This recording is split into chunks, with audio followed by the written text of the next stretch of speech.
Chapter 7. Then the Pharisees and some of the scribes came together to him, having come from Jerusalem. Now when they saw some of his disciples eat bread with defiled, that is, with unwashed hands, they found fault. For the Pharisees and all the Jews do not eat unless they wash their hands in a special way, holding the tradition of the elders. When they come from the marketplace, they do not eat unless they wash. And there are many other things which they have received and hold, like the washing of cups, pitchers, copper vessels, and couches.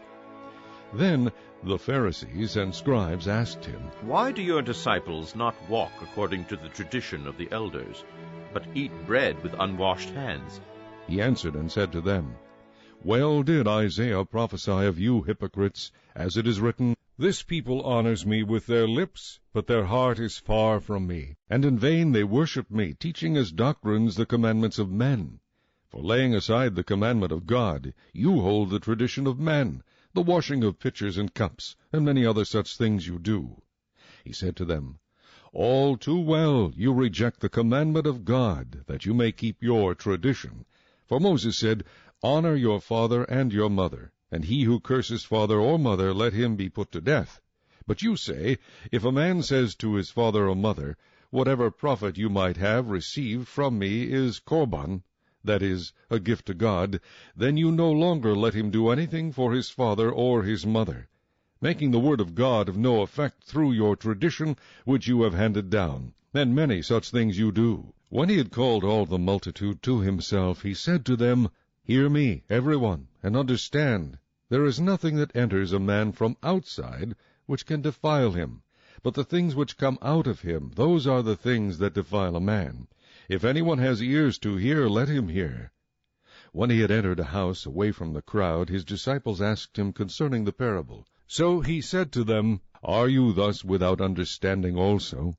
Do you not perceive that whatever enters a man from outside cannot defile him, because it does not enter his heart, but his stomach, and is eliminated, thus purifying all foods? And he said, What comes out of a man, that defiles a man. For from within, out of the heart of men proceed thoughts, adulteries, fornications, murders, thefts, covetousness, wickedness, deceit, lewdness, an evil eye, blasphemy, pride, foolishness. All these evil things come from within, and defile a man. From there he arose, and went to the region of Tyre and Sidon.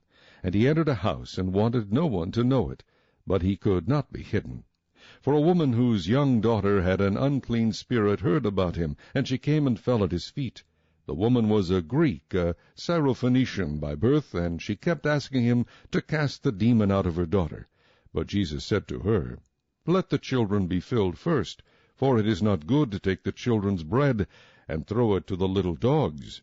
And she answered and said to him, Yes, Lord, yet even the little dogs under the table eat from the children's crumbs. Then he said to her, For this saying, Go your way, the demon has gone out of your daughter.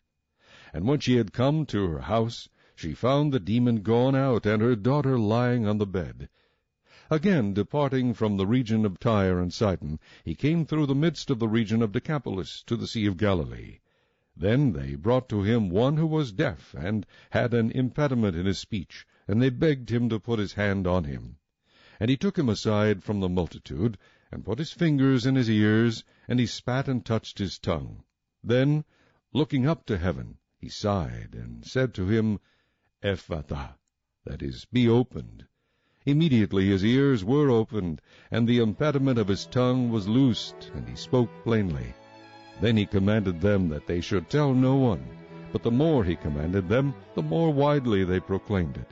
And they were astonished beyond measure, saying, He has done all things well. He makes both the deaf to hear and the mute to speak.